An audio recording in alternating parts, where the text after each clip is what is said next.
نبی اکرم صلی اللہ علیہ وسلم اپنے احباب اور اصحاب کے درمیان بیٹھے ہیں اور آپ ان سے باتیں کر رہے ہیں۔ حضرت عبداللہ ابن سلام کہتے ہیں کہ میں نے جو اولین کلمے نبی اکرم صلی اللہ علیہ وسلم کی زبان سے سنے وہ میرے دل میں گھر کر گئے اور ذہن میں نقش ہو گئے۔ وہ کلمے کیا تھے؟ افش السلام، کہ لوگوں کے درمیان سلامتی کو عام کرو۔ دوسرا ایک مفہوم یہ بھی ہے کہ السلام علیکم کہو، اور وسیع مفہوم یہ ہے کہ لوگوں کے لیے امن، محبت، راحت اور سلامتی کا باعث بنو۔ افش السلام و اطعموا الطعام، لوگوں کے لیے دسترخوان آراستہ کرو۔ وصل الارحام، اور جو رحم کے رشتے ہیں، جو تمہارے رشتہ دار ہیں، ان کے ساتھ حسن سلوک کرو۔ اور چوتھی بات جو آپ نے فرمائی کہ وصلوا باللیل، کہ جب رات ڈھل جائے اور لوگ اپنے بستروں پر لیٹے ہوئے ہوں تو پھر اپنے آپ کو بستر سے الگ کر کے اپنی جبین نیاز اللہ کی بارگاہ میں جھکا دو۔ ان سارے کام کرنے سے فائدہ کیا ہوگا؟ آپ نے فرمایا کہ تدخلوا الجنۃ بالسلام، کہ تم جنت میں سلامتی کے ساتھ داخل ہو جاؤ گے۔ آج کا ہمارا موضوع آخر شب اللہ رب العزت کی بارگاہ میں اپنی جبین نیاز کو جھکانا، جسے ہم رمضان المبارک کے خاص پیرائے میں قیام اللیل بھی کہتے ہیں۔ میاں محمد بخش نے کہا تھا کہ رات پوے تے بے دردانو نیند پیاری آوے، درد مندانو یاد سجن دی ستے آن جگاوے۔ ماہ رمضان المبارک میں تراویح جو ہے اس کی کیا حیثیت اور اہمیت ہے، اور نماز تہجد، اس پر بھی ہم بات کریں گے کہ صلاۃ التہجد جو ہے اس میں کتنے نوافل ہونے چاہیے اور کس طرح پڑھنے چاہیے، اور پھر قیام اللیل کا جو مجموعی ماحول اور مطلب اور مفہوم ہے وہ کیا ہے۔ ایک آدمی قیام اللیل کی برکات سے کس طرح استفادہ کر سکتا ہے، اس پر آج ہم بات کریں گے۔ اور اس پر بات کرنے کے لیے ہمارے ساتھ بہت محترم اور معتبر علماء اور شخصیات موجود ہیں۔ ان کی طرف جانے سے قبل آج کا اسم مبارک المعز، بزرگ کہتے ہیں کہ یہ اسم جمالی ہے، اور اس کی خاص برکت یہ ہے کہ اس کا ورد کرنے والا اپنے احباب میں اور مسلمانوں میں عزت اور اکرام کا باعث ہوتا ہے۔ ہمارے آج کے مہمانوں میں بیرسٹر سید وسیم الحسنی، مفتی دل محمد چشتی، اور اختتام پر اللہ رب العزت کی بارگاہ میں ہدیہ حمد پیش کرنے کے لیے آج ہمارے ساتھ موجود ہوں گے قاری ماجد علی نقشبندی۔ میں اپنے مہمانوں کو خوش آمدید کہتے ہوئے اور ماہ رمضان المبارک کی سعید ساعتوں میں اس بابرکت مہینے کی مبارکباد بھی آپ کو پیش کرتا ہوں۔ مبارک ڈاکٹر صاحب آپ کو بھی۔ شاہ صاحب، آج کا جو موضوع ہے والذین یبیتون لربہم سجدا وقیاما، اور وہ لوگ جو راتوں کو اپنی جبین اللہ رب العزت کی بارگاہ میں جھکا دیتے ہیں اور اس کی بارگاہ میں بسر کرتے ہیں۔ رمضان المبارک ہے اور اس میں قیام اللیل اور عبادات کا میں یہ بھی چاہوں گا کہ اسلام میں اور دیگر مذاہب میں یہ کیا تصورات ہیں جناب؟ بسم اللہ الرحمن الرحیم، والصلاۃ والسلام علی سید الانبیاء والمرسلین وعلی آلہ واصحابہ اہل بیت اجمعین۔ ڈاکٹر صاحب، یقیناً ماہ مبارک عبادت تو ساری زندگی، ہر لمحے، ہر گھڑی ہونی چاہیے، لیکن اس ماہ مبارک میں عبادت کا خاص طور پہ لوگوں کے دلوں کی کیفیات بدلی ہوتی ہیں، شیطان جکڑ دیے جاتے ہیں، تو اس لیے لوگوں کی رغبت عمومی طور پہ زیادہ ہو جاتی ہے۔ اور جو آیا کریمہ آپ نے تلاوت کی والذین یبیتون لربہم سجدا وقیاما، یہ خدا کے ان بندوں کے لیے ہے۔ اللہ نے اپنے ان بندوں کا خاص طور پہ ذکر کیا جن کی خلوت اور جلوت میں کوئی فرق نہیں ہوتا، جن کی صبحیں اور جن کی شامیں، جن کی رات وہ ایک ہی طرح کی ہوتی ہے، ان کے دل اور ان کی زبان اور ان کا عمل جو ہے وہ ایک ہی طرح ہوتا ہے، ان کے اندر کوئی فرق نہیں آتا۔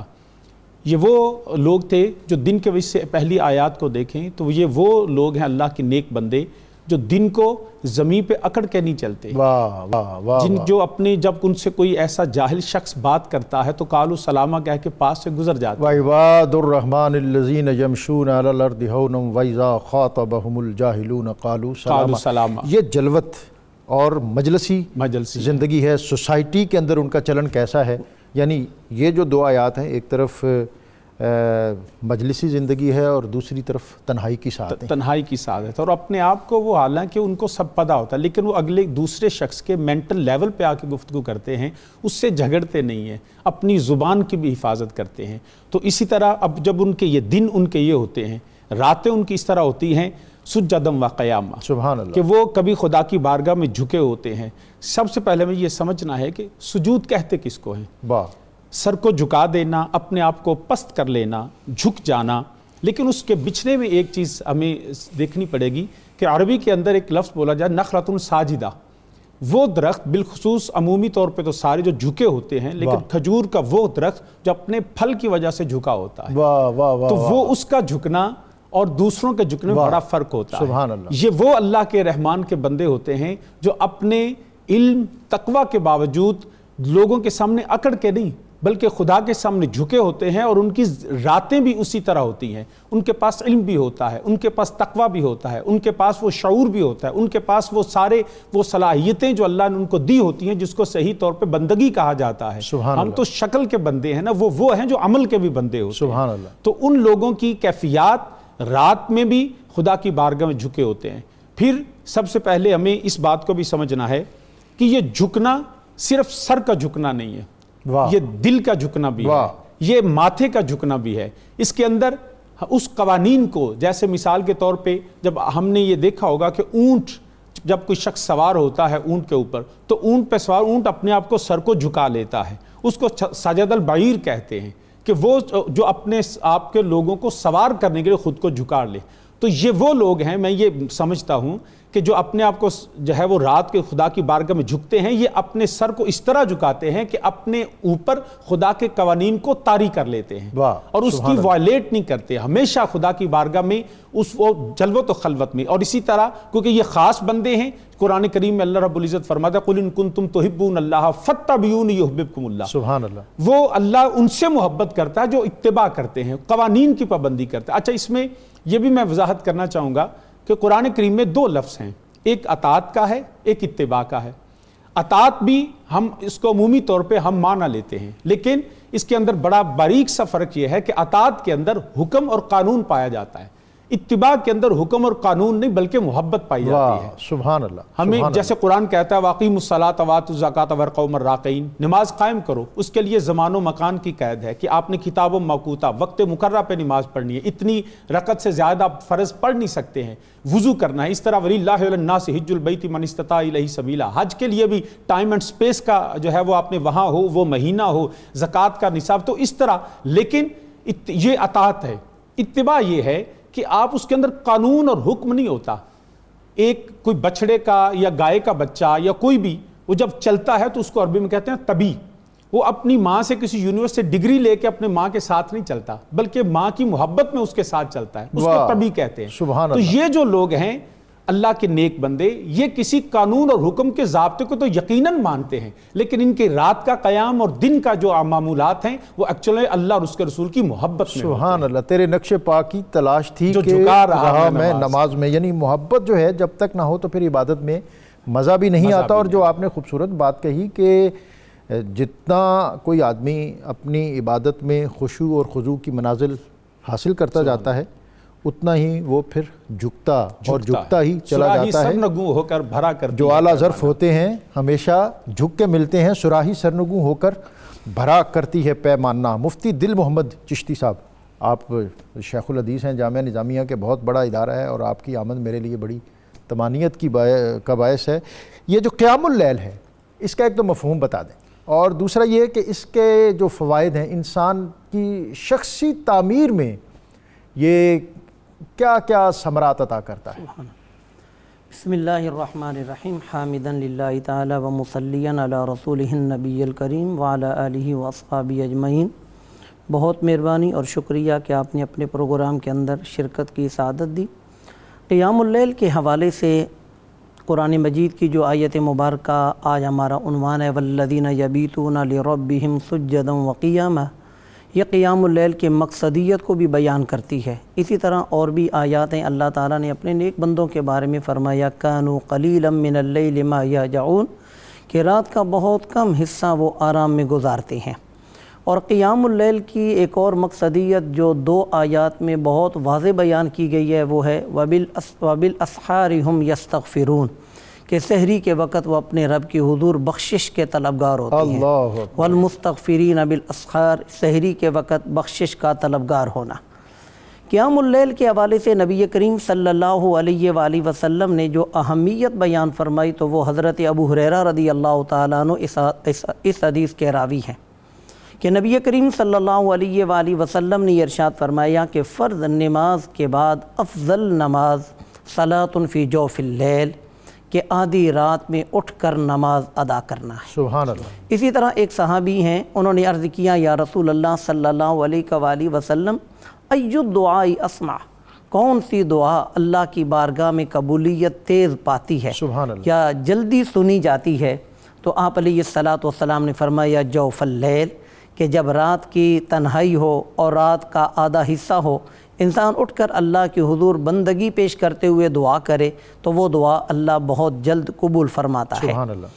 قیام اللیل کے جو آپ نے ذکر فرمایا کہ اس کے ثمرات کیا ہیں، اس کے فوائد کیا ہیں، تو یہ بھی ہمارے کریم آقا صلی اللہ علیہ وآلہ وسلم نے مختلف انداز میں بیان فرما دی ہے۔ جس طرح کہ ایک حدیث مبارکہ آپ کے سامنے پیش کی جاتی ہے، حضرت ابو امامہ باہلی رضی اللہ تعالیٰ عنہ بیان کرتے ہیں کہ نبی کریم صلی اللہ علیہ وآلہ وسلم نے فرمایا علیکم بقیام اللیل، میری امتیوں رات کو ضرور قیام کیا کرو۔ یہاں پر سرکار کا حکم دینا، حالانکہ رات کا قیام کوئی فرض یا واجب نہیں، لیکن نبی کریم صلی اللہ علیہ وآلہ وسلم اپنی امت کو دنیا اور آخرت کے ہر اعتبار سے ان کو بلند درجے پر دیکھنا چاہتی ہیں، تو فرمایا علیکم بقیام اللیل، تم رات کو ضرور قیام کیا کرو۔ پھر آپ نے اس کے فوائد جو بیان فرمائے تو اس حدیث مبارکہ کے اندر 4 فوائد آپ نے بیان فرمائے۔ فرمایا فَإِنَّهُ دَأْبُ الصَّالِحِينَ قَبْلَكُمْ، جو تم سے پہلے نیک لوگ گزرے ہیں، یہ ان کی روش ہے، یہ ان کا شعار اور ان کا طریقہ ہے۔ سبحان اللہ۔ یہ نیک لوگ کون ہیں؟ انبیاء اور مرسلین اعظام علیہم السلام، جس طرح کہ حضرت یعقوب علیہ السلام، حضرت ایوب علیہ السلام، دیگر انبیاء کرام کی عبادات اور بندگی اللہ نے قرآن مجید فرقان حمید میں بیان فرمائی۔ تو جب یہ امت رات کو قیام کرے گی تو یہ انبیاء کرام کی روش اور ان کے طریقے پر چلنے والی بنے گی، اور نبی کریم صلی اللہ علیہ وآلہ وسلم اپنی امت کو یہی اعزاز دینے کے لیے رات کے قیام کا حکم دے رہے ہیں۔ دوسرا آپ نے ارشاد فرمایا کہ قیام اللیل کا دوسرا جو فائدہ ہے ہوا قربۃ الی ربکم، تمہاری رب سے دوریاں ختم ہو جائیں گی اور تم اپنے رب تک وصال پا جاؤ گے، اپنے رب تک پہنچ جاؤ گے اور اپنے رب کا قرب پالو گے، اور جسے رب کا قرب نصیب ہو پھر اس کی شان اور اس کا مرتبہ کتنا بلند و بالا ہے، اس کو کسی اور چیز کی کیا ضرورت۔ اس کی ہی وضاحت ایک اور حدیث میں ہے کہ حضرت معاذ بن جبل بڑا لمبا واقعہ بیان کرتے ہیں سفر والا، تو وہ کہتی ہیں کہ میں نے نبی کریم صلی اللہ علیہ وآلہ وسلم سے چند ایک سوالات کیے تو آپ نے کچھ خود 20 سوال ارشاد فرمائے۔ آپ نے فرمایا کیا میں تمہیں بھلائی کے دروازوں پر رہنمائی نہ کروں، کہ کون سے راستے ہیں، کون سے دروازے ہیں جن کے ذریعے انسان بھلائی اور خیر تک پہنچ جاتا ہے؟ تو انہوں نے عرض کیا یا رسول اللہ کیوں نہیں؟ تو آپ نے ان میں سے ایک بات یہ ارشاد فرمایا کہ رات کو اٹھ کر نماز پڑھنا انسان خیر کے دروازے کو کھول کر، خیر کے دروازے کو کراس کر کے خیر کو پا لیتا ہے۔ سبحان اللہ۔ تیسرا فائدہ اس حدیث مبارکہ کے اندر جو حضرت ابو امامہ باہلی والی ہے، اس کے اندر یہ ذکر کیا گیا مکفرۃ للسیئات، کہ جب رات کو تم قیام کرو گے تو اے میری امتیو اس کا فائدہ یہ ہوگا کہ اللہ رب العزت تمہارے گناہ قیام اللیل کی برکت سے مٹا دے گا، یعنی گناہوں سے دھلنا، گویا کہ رات کے وقت ایک طہارت اور نظافت اور یہ حاصل ہوتی ہے کہ ظاہری اور باطنی دونوں طریقے پر انسان کو پاکی نصیب ہوتی ہے۔ اور چوتھی بات، کیونکہ آج ہر بندہ یہ چاہتا ہے کہ میں گناہوں سے کنارہ کش ہو جاؤں، ہر ایک بندے کی یہ تمنا ہے کہ میں گناہوں سے بچ جاؤں، تو فرمایا کہ گناہوں سے بچنے کا بہترین ذریعہ ہے تم رات کو قیام کرو، منہات عن الاسم، یہ آئندہ گناہوں سے تمہیں محفوظ کر لے گا۔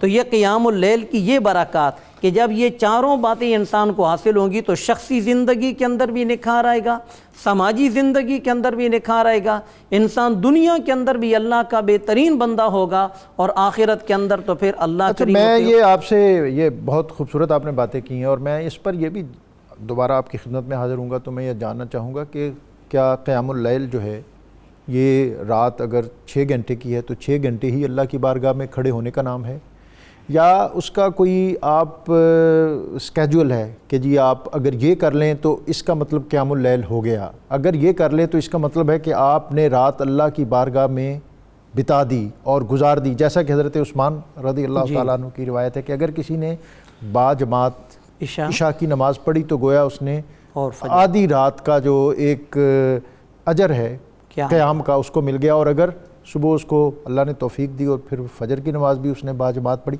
ایک تو میں اس کا معنی اور مفہوم بھی جاننا چاہوں گا، اور دوسرا جو تراویح ہے، کیا یہ تراویح جو ہے اس کو ہم سمجھیں کہ اگر عشاء کے بعد ہم نے تراویح پڑھ لی باجماعت تو قیام اللیل کا جو ایک فلسفہ ہے وہ اپنی تکمیل کو پہنچ گیا؟ شاہ صاحب، جیسا مفتی صاحب نے ذکر کیا ہے کہ گزشتہ قومیں جو ہیں ان کے ہاں بھی قیام اللیل کا تصور تھا، رات جاگتے تھے، عبادات کا تصور تھا۔ دیگر مذاہب اور اسلام کے اندر جو عبادات کا معاملہ ہے اس کا توازن کیا ہے، اور اس کا کیا فلسفے میں فرق ہے، کیا طریقہ کار میں فرق ہے، یا یہ اسی کا تسلسل ہے؟ جو تو ڈیوائن ریلیجن ہیں جو کلیم کرتے ہیں ان میں جدائزم اور کرسچینٹی ہے، اور تیسرا اسلام ہے، وہ جو عبادت کے تصور جو انبیاء کے ذریعے سے ملے وہ تو وہی ہیں جو میرے اللہ وحدہ لا شریک کے احکامات کے تابع ہیں، اور کچھ ایسے مذاہب ہیں جنہوں نے اپنی طرف سے عبادت اور پوجا پاٹ کی رسم بنا لی ہے جو غیر الہامی ہیں، جو غیر الہامی ہے۔ اور الہامی مذاہب میں بھی کہیں کوئی بے اعتدالیاں آ گئی ہیں؟ ایسا ہی ہے، ہوتا یہ رہا ہے کہ وحی سے پہلے لوگ پرسیپشنز یا کنسیپشنز پہ چلتے تھے، یا احساسات محسوسات کے ذریعے سے کام ہوتا تھا کہ جو محسوس کیا اس حوالے سے چلتے رہے، یعنی اس تک پہنچنے کا ایک دائیا تو موجود تھا لیکن پتہ نہیں تھا کیسے پہنچنا ہے۔ وہ اپنے جو ان کی 5 سینسز ہوتی تھیں ان کے ذریعے سے، حواس خمسہ کے ذریعے یا اس کو پہچاننے کی کوشش کرتے تھے، یا پھر اس کے بعد اگر انہوں نے تھوڑی سی ڈیولپمنٹ آ گئی، تھوڑا سا علم آ گیا تو پھر وہ کانسیپٹس کی طرف چلے گئے۔ سو محسوسات اور تصورات میں ان کی ساری باتیں ہیں۔ اسلام الحمدللہ اور جو وحی ہے اس نے محسوسات اور تصورات کے ساتھ ساتھ معنویت اور جامعیت بھی دی، اور وہ طریقہ بتایا جو اس خالق کی اپنی رضا کے مطابق سبحان تھا۔ اللہ۔ تو یہ ایک فرق ہے۔ دنیا کے اندر جتنی بھی سوسائٹیز ہیں، معاشرے ہیں، انہوں نے وحی اور الہام کے بغیر اگر کوئی راستہ اختیار کرنے کی کوشش کی ہے تو انہوں نے ٹھوکر ہی کھائی ہے۔ رات پوے تے بے دردانو نیند پیاری آوے، درد مندانو یاد سجندی ستیاں آن جگاوے۔ اور میاں صاحب نے یہ بھی کہا تھا کہ پچھلی راتی رحمت رب دی کرے بلند آوازہ، ہے کوئی بخشش منگن والا کھلا ہے دروازہ۔ عام دنوں میں اور رمضان کی راتوں میں ایک تو یہ کیا فرق ہے، اور ایک جو ہم حدیث میں سنتے ہیں کہ اللہ تعالیٰ اور اس کی طرف سے ندا دینے والا ندا دیتا ہے الا من مستغفرن فاغفر لہ، کہ ہے کوئی بخشش مانگنے والا میں اس کے گناہ بخش دوں، الا من مسترزقن فارزقہ، ہے کوئی رزق مانگنے والا کہ میں اس کو رزق دوں، الا مبتلن فعافیہ، ہے کوئی عافیت چاہنے والا صحت مانگنے والا۔ تو ایک تو قیام اللیل کا ہمیں ایگزیکٹ بتا دیں کہ اگر منیمم کم سے کم اگر کسی نے یہ کیا تو اس نے قیام اللیل کی سعادت حاصل کر لی، اور دوسرا یہ جو ساعتیں ہیں یہ رات کے کس حصے میں وہ آسمان دنیا پر وہ ندا پہنچتی ہے، تو پھر اس ندا کے پہنچنے کا ہمیں جواب کس طرح دینا چاہیے؟ جی، قیام اللیل کے حوالے سے نبی کریم صلی اللہ علیہ وآلہ وسلم نے امت کو آسان سے آسان تر راہ بھی بتائی۔ آپ علیہ الصلاۃ والسلام اپنی امت کو ارشاد فرماتے ہیں کہ رات کا کچھ حصہ ضرور قیام کیا کرو، چاہے 2 یا 4 رکعت ہی کیوں نہ ہو۔ واہ سبحان اللہ۔ اگر انسان فرض نماز کے علاوہ رات کو 2 یا 4 رکعت پڑھ لے تو نبی کریم صلی اللہ علیہ وآلہ وسلم کے فرمودات کی روشنی میں وہ بھی قیام اللیل پانے والا ہوگا۔ یعنی میں اپنی سہولت کے لیے سمجھ لوں، فرض نماز باجماعت ادا کی، سو گیا، اس کے بعد رات کے نصف یا اس کے بعد بیدار ہوا، صلاۃ التہجد اسے ہم کہیں گے؟ جی بالکل۔ اس کے نوافل اس نے کتنے پڑھنے چاہیے اور کس طرح پڑھنے چاہیے؟ جی، اور اس کے بعد وہ دوبارہ پھر فجر تک جاگتا رہے یا پھر سو جائے؟ ہاں، وہ بھی ہم ذکر کرتے ہیں۔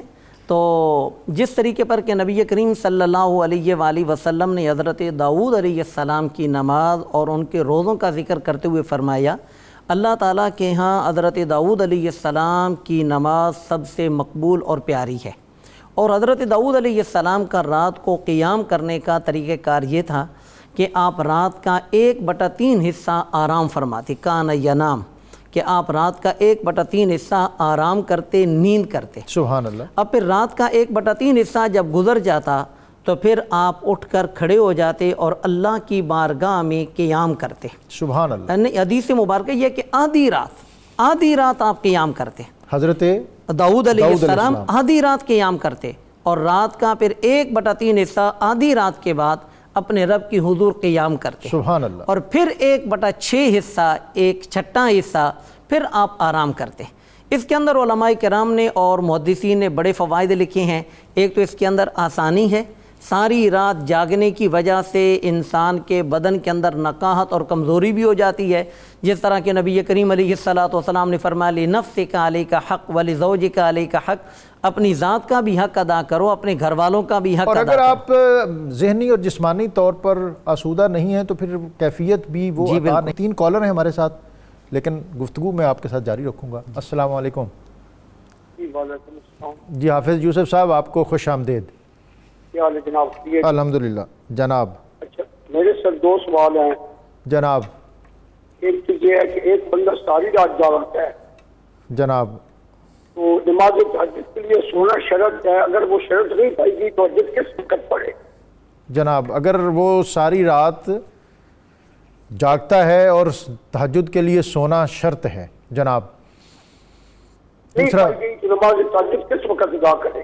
جناب ٹھیک ہے، بڑا اچھا سوال ہے۔ یہ ہے کہ دوسرا سوال یہ ہے کہ ایک ہے قیام اللیل، ایک ہے شب بیداری۔ اب واہ، قیام کا معنی ہے کھڑا ہونا اور بیداری کا معنی ہے جاگنا، تو یہ دونوں کا مفہوم اکٹھا کیا جائے تو کیسے ہوگا؟ ماشاءاللہ، یہ آپ کی گفتگو میں ہی آ جائے گا۔ ایک اور کالر ہیں۔ السلام علیکم۔ سلام جی ڈاکٹر صاحب، آپ کو خوش آمدید۔ ڈاکٹر حبیب شاہ سرگودا جاوریاں۔ جی آپ کو خوش آمدید۔ کیا پوچھنا چاہتے ہیں؟ میرا سوال تھا آج کہ نبی اکرم صلی اللہ علیہ وسلم نے اپنی عمر مبارک میں کتنے سال رمضان شریف کے روزے رکھے؟ کتنے سال رمضان کے روزے رکھے نبی اکرم صلی اللہ علیہ وسلم نے؟ ایک اور کالر ہیں جی۔ السلام علیکم۔ وعلیکم السلام۔ جی بہن، آپ کو خوش آمدید۔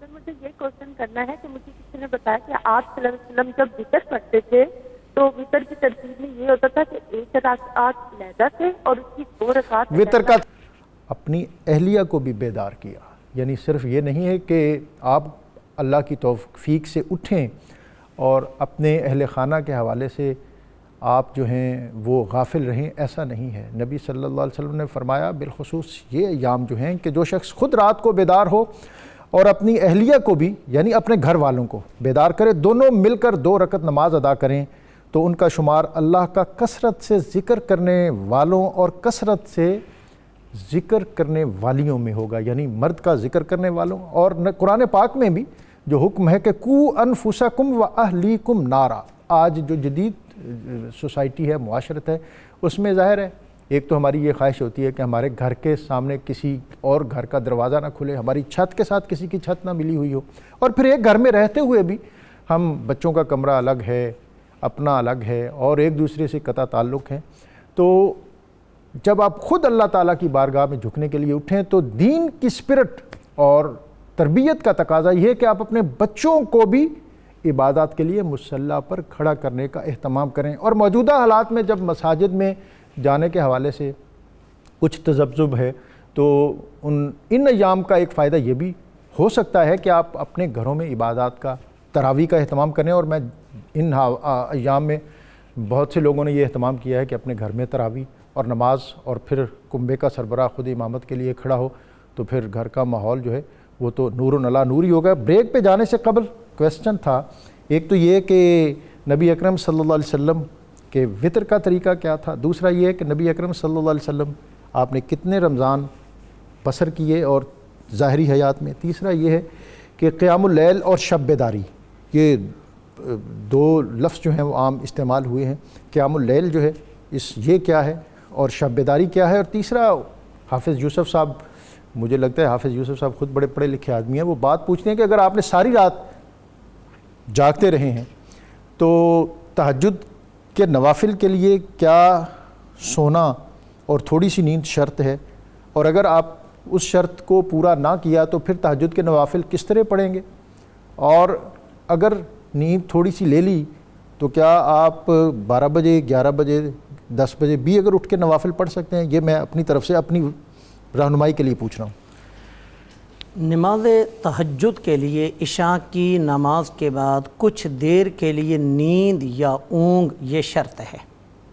نماز تہجد کے لیے جی عشاء کی نماز کے بعد کچھ نیند یا اونگ شرط ہے۔ جس طرح کہ ہم اپنے کئی اکابر اور اسلاف کے بارے میں سنتے ہیں کہ انہوں نے 40 سال تک فجر کی نماز عشاء کے وضو سے ادا کی، تو وہ یہ تھا کہ رات کے کچھ وقت میں وہ اونگ لیتے، اور اونگنے سے تو وضو نہیں ٹوٹتا، تو نتیجہ یہ رہتا کہ وہ نماز تہجد بھی ادا فرما لیتے۔ کیا بات ہے تو مفتی صاحب۔ لہذا رات کے وقت نماز تہجد کے لیے اگر کوئی بندہ ساری رات جاگتا ہے تو وہ بیٹھے بیٹھے تشہد کی حالت میں ٹیک لگائے بغیر ایک لمحہ کے لیے اونگ لے تو اس کی یہ شرط پوری ہو جائے گی، کیونکہ تہجد کا معنی یہ کوشش کرنا، تو کوشش کا مطلب یہ ہے کہ بھئی اپنی ایک طرف نیند آئی ہوئی ہو، انسان نیند کو چھوڑ کر تتجافی جنوبہم عن المضاجع، اپنے بستر کو چھوڑ کر اپنے رب کے حضور حاضر ہو، تو یہ ہے نماز تہجد۔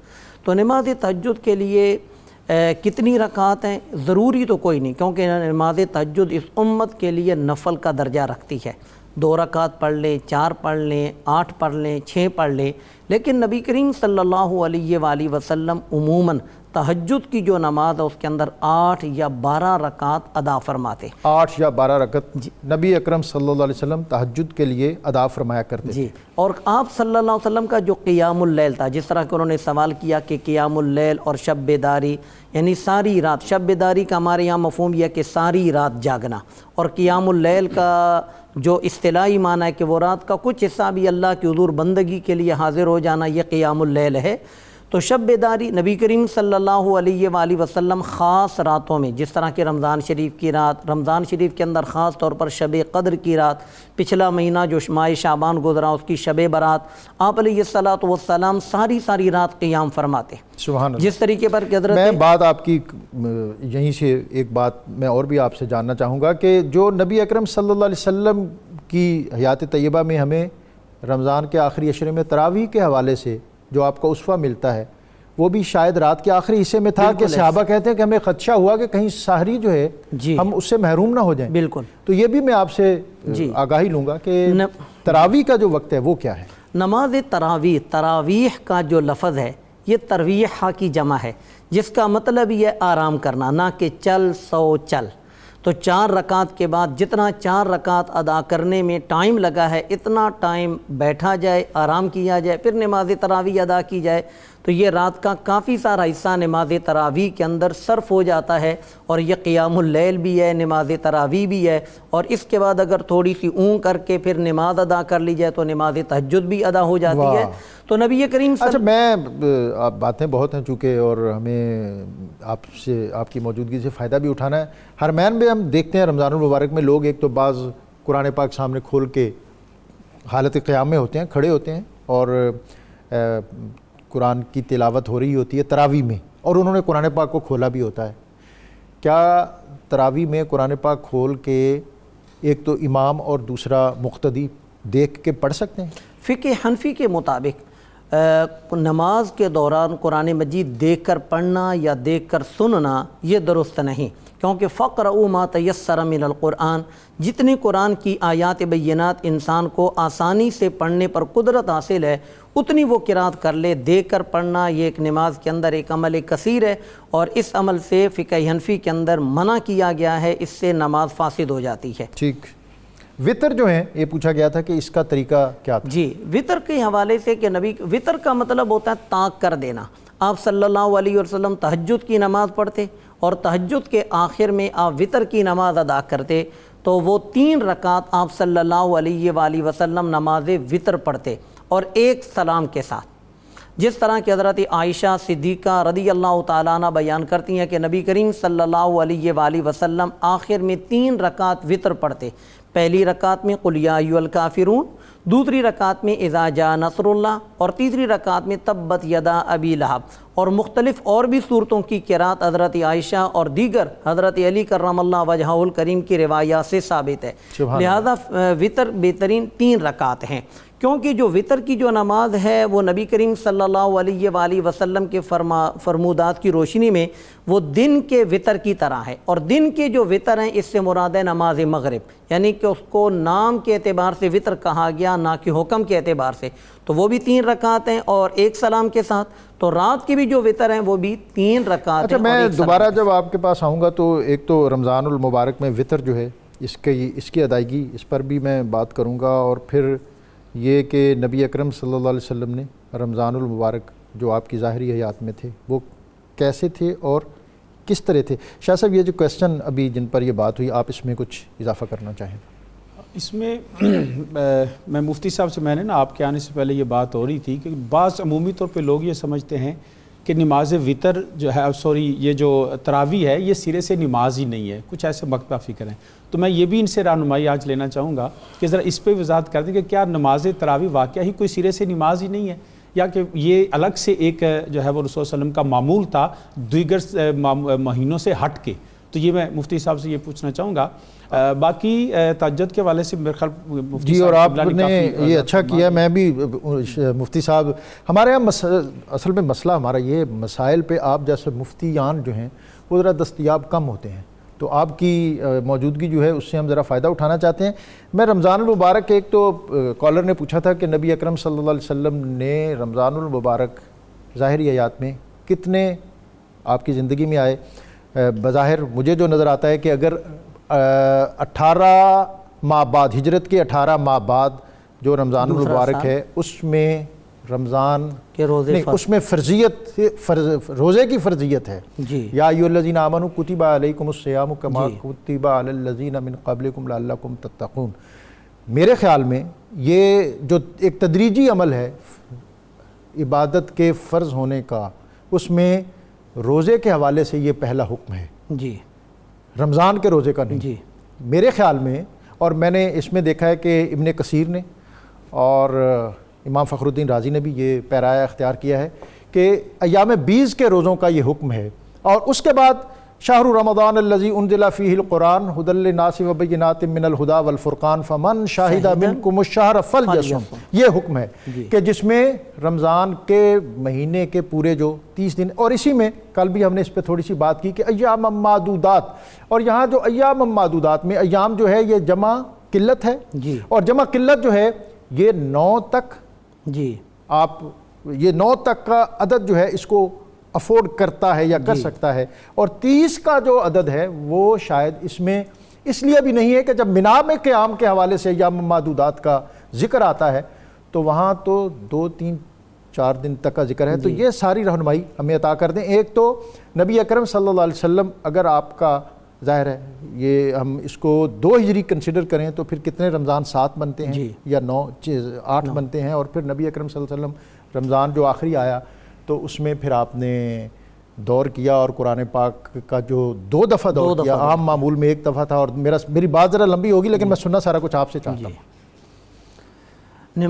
رمضان المبارک، رمضان کے روزوں کی فرضیت کے بعد رمضان المبارک نبی کریم صلی اللہ علیہ وآلہ وسلم کی زندگی میں 9 بار آیا. سبحان اللہ. لیکن رمضان شریف کے روزوں کا جو حکم ہے اس کے اندر تدریجاً تبدیلی آتی رہی مقصدیت کی طرف پہنچانے کے لیے. جس طرح کے وَأَن تَصُومُوا خَيْرٌ لَكُمْ کے حوالے سے مفسرین نے ذکر کیا کہ ابتدا کے اندر روزہ رکھ لو تو تب بھی ٹھیک ہے، جو روزہ نہیں رکھنا چاہتا وہ فدیہ ادا کر. اب یہ گنجائش نہیں ہے، اب یہ گنجائش، اب یہ حکم منسوخ ہو گیا. اسی طریقے پر کچھ پہلے روزے کے اندر سختیاں بھی تھیں کہ مثال کے طور پر رات کے وقت جب ہم افطاری کے وقت اپنے گھر آئے تو نماز مغرب اور نماز عشاء کے درمیان ہم نے کچھ کھا لیا تو کھا لیا. اگر ہم سو گئے پھر اگر ہم نے کچھ نہیں کھایا تو پھر ہمیں آگے پھر چلنا پڑے گا، دوسرا روزہ شروع ہو گیا، دوسرا روزہ شروع ہو جائے گا. اسی طریقے پر رمضان شریف کی راتوں میں اپنی ازواج کے قریب جانا یہ بھی منع تھا، لیکن بعد میں اللہ تعالیٰ نے اس کے لیے بھی ہمارے لیے آسانی پیدا فرما دی. تو رمضان شریف نبی کریم صلی اللہ علیہ وسلم کی مبارک زندگی میں فرضیت کے بعد 9 بار آیا اور یہ تدریجی مراحل سے گزرتا ہوا بالآخر اس کا پورا فکس جو نقطہ کمال ہے جی وہ ہے جو نبی اکرم صلی اللہ علیہ وسلم سے ہمیں آپ کی زندگی کے آخری لمحات میں ہمیں عطا ہوا. اچھا، میں ایک اور آپ جو فرمانا چاہیں وہ بھی فرمائیں، لیکن ایک اور بات میں یہاں یہ بھی جاننا چاہوں گا کہ آج ہمارا زور سارا جو ہے وہ رات کے نوافل پہ ہے، اور تقرب اللہ کے لیے ایک نوافل ہے اور ایک تقرب اللہ بالفرائض ہے. ایک ہمارے ہاں تصور یہ آ جاتا ہے کہ شاید اللہ کا قرب جو ہے وہ رات کے نوافل ہی سے ملتا ہے، اور اس کے سبب ہم بعض اوقات فرائض جو ہیں ان کی اہمیت سے اعراض کرنے لگ جاتے ہیں. اور اس پر اگرچہ نبی اکرم صلی اللہ علیہ وسلم کے احکام اور فرامین بھی ہیں، وہ میں جاننا چاہوں گا کہ وہ کیا ہیں. تو شاہ صاحب اسی حوالے سے میں ایک تو آپ سے یہ بھی رہنمائی لوں گا کہ یہ ہمارے ہاں عبادات کا جو سسٹم اور نظام اور پھر ماہ رمضان المبارک، اس میں آپ کیا رہنمائی ہمیں عطا کریں؟ ماہ رمضان المبارک میں عبادات کے حوالے سے دیکھیں عام معمول سے ہٹ کے جیسے ہوتا ہے، اس میں خاص طور پہ جو ہمیں رغبت کا حکم دیا گیا ہے وہ رمضان کے اپنے معنوں میں بھی ہے کہ اس کا مطلب ہی ہے، صوم کا مطلب ہے سامہ رک جانا، جیسے سامان نکاح سے رک جانا۔ تو جب ہم اپنے برے اعمال سے رک جاتے ہیں وہ چیزیں جو عام عمومی طور پہ ہم پہ جائز ہوتی ہیں، جیسا کہ کھانا پینا، گندم، فروٹ، لیکن اس مہینے کے اندر وہ ساری کی ساری چیزیں ہم اس وقت کے لیے اس کے پیچھے ہٹ جاتے ہیں، اس کو استعمال نہیں کر سکتے، کیوں کہ ہمارا روزہ ہوتا ہے۔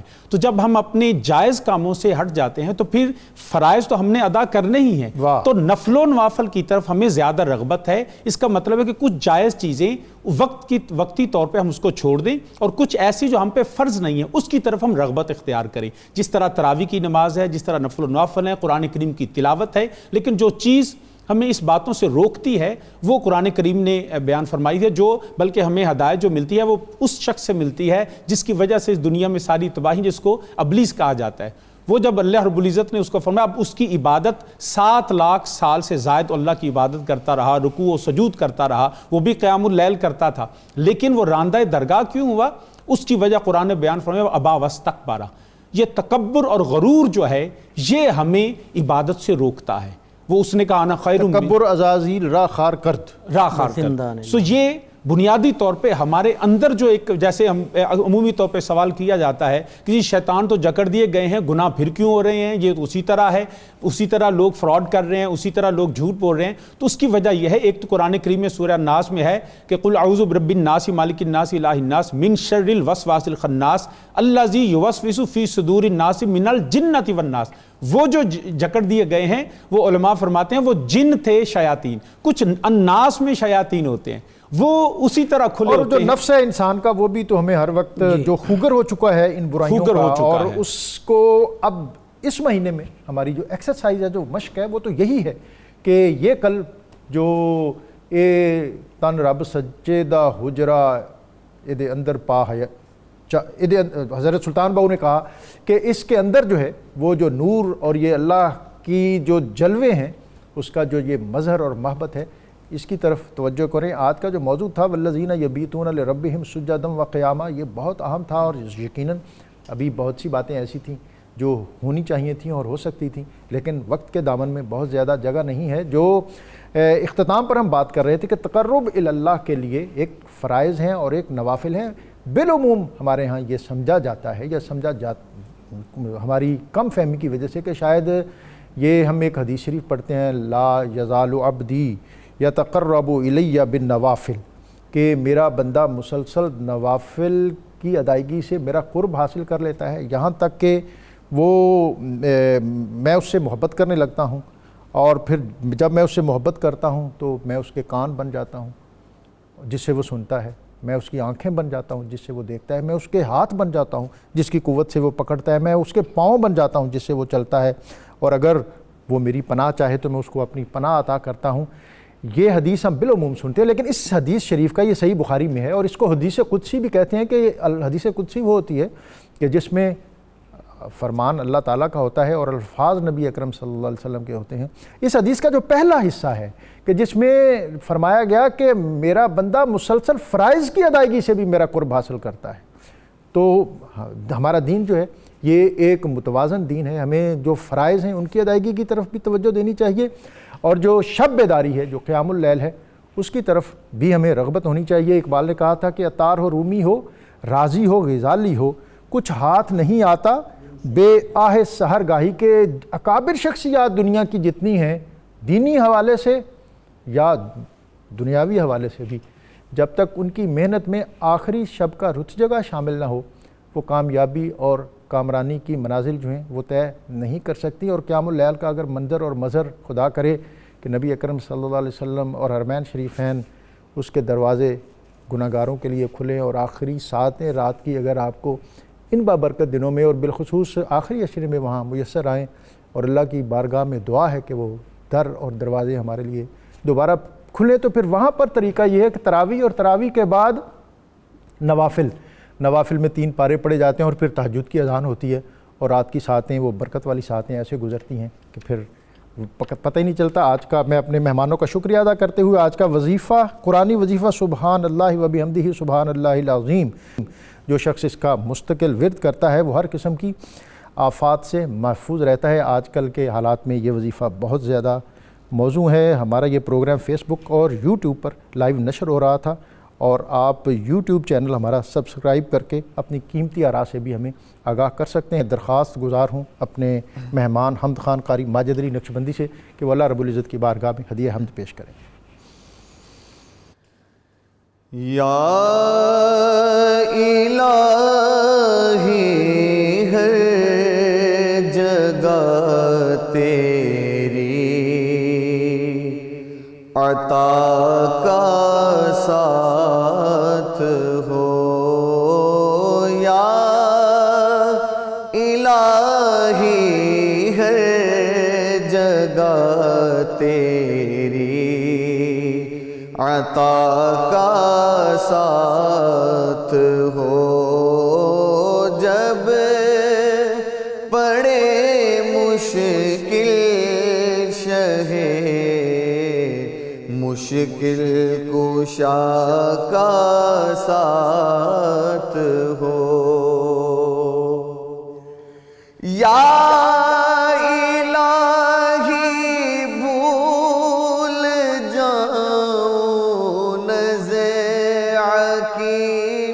تکلیف کو، یا الہی بھول جاؤں نزیع کی تکلیف کو،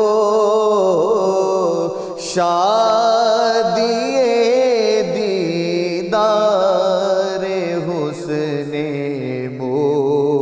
مصطفیٰ کا ساتھ ہو، یا الہی گرمی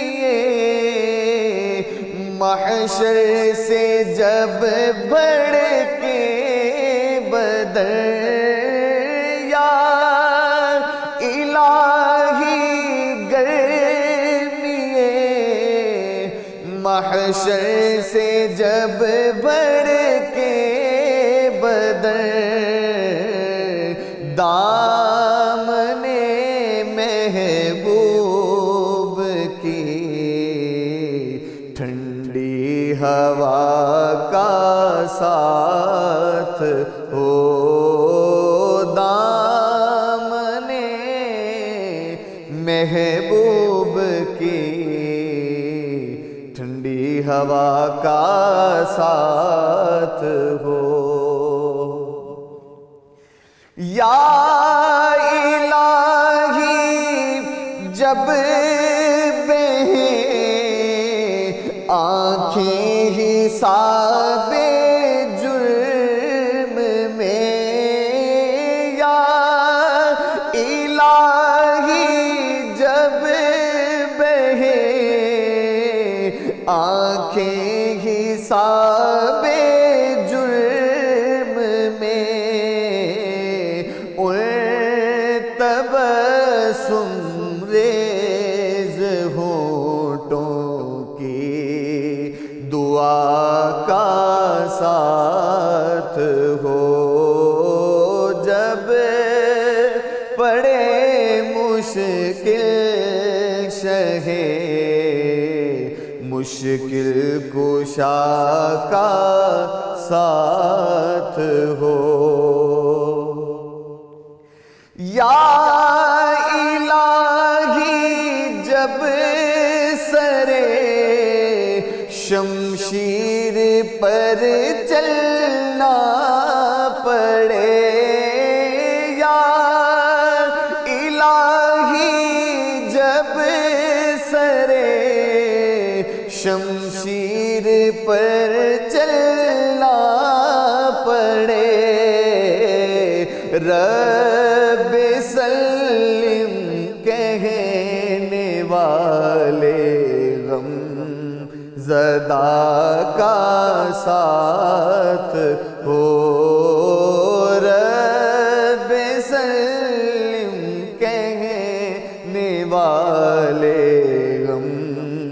زدہ کا ساتھ ہو. یا الہی جب چلوں